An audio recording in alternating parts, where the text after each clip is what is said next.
We stand proudly of liberty, and we are committed to protecting innocent civilians from the threat of radical Islamic terrorism.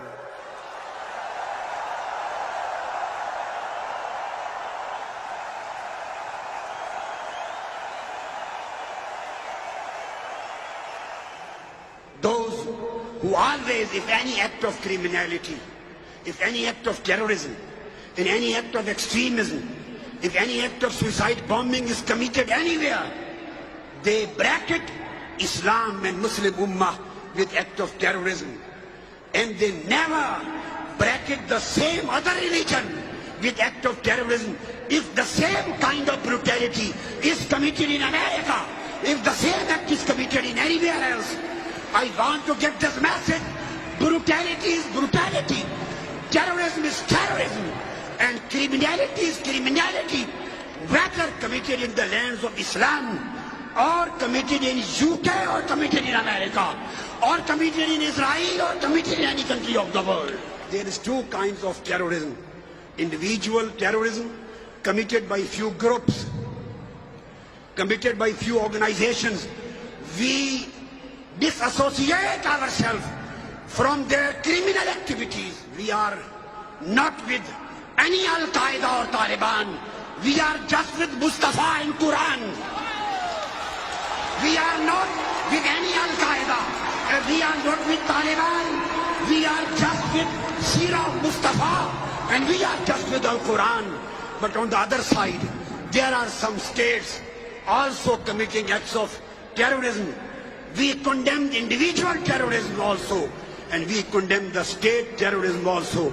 Any state in this world has no right to go forward and kill innocent and non-combatant human beings. So, message of this conference is that the terrorism committed by organization is an act of criminality, crime, and terrorism committed by the states and killing the innocent people, maybe in the name of war of terror. This is also an act of crime. We condemn this act and we condemn that act too. Islam is just about peace. Islam is just about tolerance. Islam is just about openness. Islam is just about love. Islam is just about accommodation.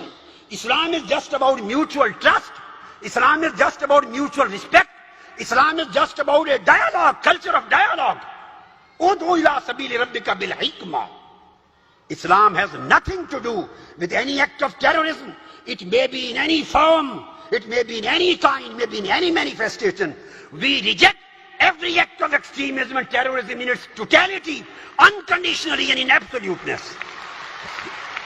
During the warfare, in the battlefield, Holy Prophet saw, he said, you cannot kill women, you cannot kill children, you cannot kill priests, you cannot kill diplomats and ambassadors. You cannot kill the people worshipping in churches and synagogues. You cannot burn the trees. You cannot burn the people. And you cannot cut down the arms. So during the warfare, during war, Islam gives a message of peace. Islam does not allow the killing of non-combatants. Islam does not allow the killing of civilians. Does not allow the killing of innocent people.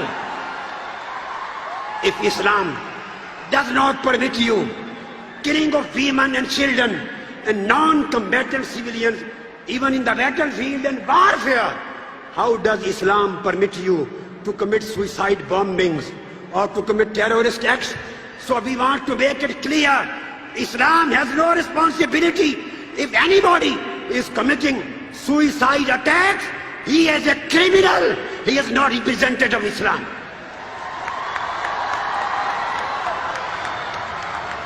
If anybody is committing any act of terrorism on any pretext, on any conditionality, that terrorist is a criminal. He is out of the ambit of Islam. He has no link with Prophet Muhammad, no link with Quran, and no link with Islam.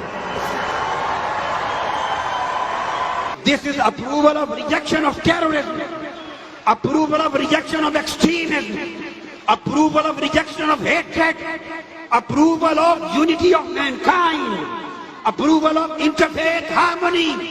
Whole mankind is one. raise your hands. All mankind is one.